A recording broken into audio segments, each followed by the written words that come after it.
Welcome back to Money Mechanics. Let us make your money work harder than you do.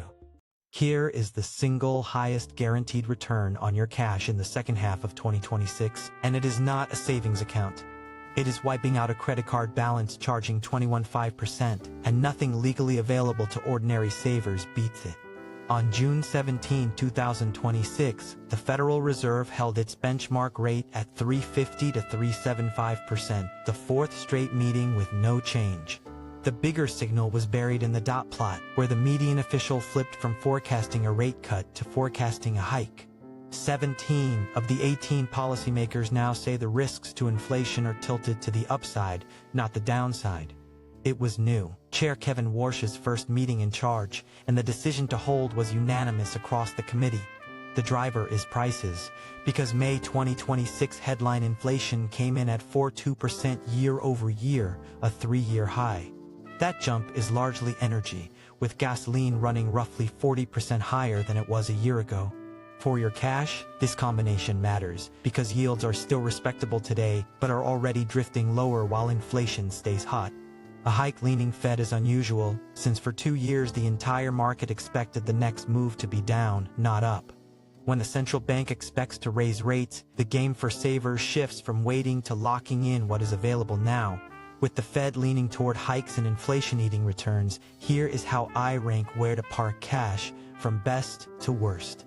Treat everything that follows as general education, not personalized investment advice. Number 1, and it is not even close, is paying off high-interest credit card debt before you invest a single dollar. The average card now charges about 21.5% APR, so clearing that balance is a guaranteed, tax-free 21.5% return on your money. Put concretely, paying off a $5,000 balance saves you over $1,000 in interest in a single year. No savings account, bond, or CD available to ordinary savers returns anything close to that figure. And the warning lights are flashing, because the New York Fed reported 12% of card balances were 90 days delinquent in the first quarter of 2026.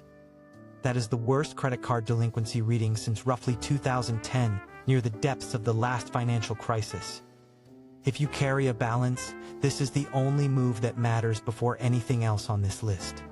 With several cards, attack the highest APR first, since that single rate is quietly costing you the most every month. Think of it this way, since every dollar of 21.5% debt you erase is worth roughly $5 sitting in a 4% savings account. Once that expensive debt is gone, the next question is where the tax code itself pays you to save, and the rules changed for 2026. Number 2 is maxing out tax-advantaged accounts, because the upfront tax break often beats any interest rate on this list. For 2026, the 401k employee contribution limit rose to $24,000, the highest it has ever been. The IRA limit climbed to $7,500, and you have until the tax deadline to fund the prior year. Health savings account limits are $400 for an individual and $8,750 for a family in 2026. An HSA is uniquely powerful because contributions, growth, and qualified medical withdrawals can all be completely tax-free. One rule change matters this year, since Secure 2.0 now forces catch-up contributions to be Roth only for earners above $150,000. And if your employer matches your 401k contributions, that match is an instant return no cash account on earth can beat. Choosing between a traditional and a Roth IRA comes down to whether you want the tax break now or tax-free income in retirement. Funding these accounts also lowers your taxable income today, which can quietly save you hundreds or thousands at tax time. The simplest rule is to grab the full employer match first, then work toward these annual limits as cash flow allows. For the cash you want kept safe but still working harder than a checking account, the rankings get more interesting. Number 3 is Series 1 savings bonds, currently paying a composite rate of 4.26%. That breaks down into a 0.9% fixed rate plus a 1.56% variable inflation rate, locked in for bonds bought from May through October 2026. The fixed portion is the real appeal, because it stays with the bond for its entire 30-year life as an inflation hedge. The catch is the limit, since you can buy only $10,000 per person per year directly through Treasury Direct. Your money is also locked for a full 12 months, and cashing out before 5 years forfeits the last 3 months of interest. So I-bonds are excellent for money you will not need for at least a year, but wrong for your emergency fund. You can also direct up to $5,000 of a federal tax refund into paper I-bonds on top of that online limit. Because the variable rate resets every 6 months, your I-bond yield will move up or down with future inflation readings. That brings us to the everyday options most people actually reach for when they think about cash. Number 4 is the high-yield savings account, where the best widely available rates sit around 4.0 to 4.3% APY. Compare that to the national average savings rate of just 0.38%, and the difference is enormous on the same balance. A few banks dangle teaser rates near 5%, such as Varo, but those are conditional outliers, not the rate most people get. These accounts are also FDIC insured up to $250,000 per depositor, so your principal is genuinely safe. The trade-off is that the rate is variable and is now drifting down as the Fed holds steady. Still, for fully liquid emergency cash you might need tomorrow, this is the practical winner. Online banks consistently pay these higher rates, while the big brick-and-mortar banks are the ones stuck near that 0.38% average. Watch for introductory rates that drop after a few months, because the headline APY is not always what you keep. Last on the list is the most familiar lock-it-up option of all. Number 5 is the certificate of deposit, with solid options broadly available right around 4%. A CD locks in your rate for the full term, which is the main advantage now that the Fed is signaling hikes.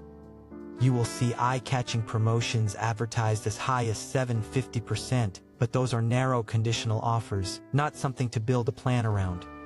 The cost is access, because pulling your money out early almost always triggers an interest penalty. One smart approach is a CD ladder, splitting cash across several terms, so a portion matures and frees up regularly. There are even no-penalty CDs that let you withdraw early without a fee, usually in exchange for a slightly lower rate. A CD makes the most sense for a known future expense, like a down payment you will need in exactly 2 years. There is one last piece of context that should change how you weigh every option on this list. Locking in today's roughly 4% yields makes far more sense now that the Fed is signaling hikes instead of cuts. And keep the long horizon in view, because the Social Security Trust Fund that pays retirement benefits is projected to run dry in the fourth quarter of 2032. After that point, the program is projected to cover only about 78% of scheduled benefits, unless Congress acts. That is the real reason to fund the tax-advantaged accounts back at number 2, rather than just chasing the highest cash rate today. None of these moves require timing the market, which is exactly why they work for ordinary savers in an uncertain year. The goal is not to find one perfect account, but to stack guaranteed wins in the right order. So the ranking holds. Kill that 21.5% debt first, capture your tax breaks and any employer match second, then ladder I-bonds, high-yield savings, and CDs for whatever cash is left over. All of this is general education, not personalized advice, so run the numbers against your own situation. I am Sterling, and I will keep the math honest. And that is how the money really works. If this helped, subscribe to Money Mechanics. Your future self will thank you.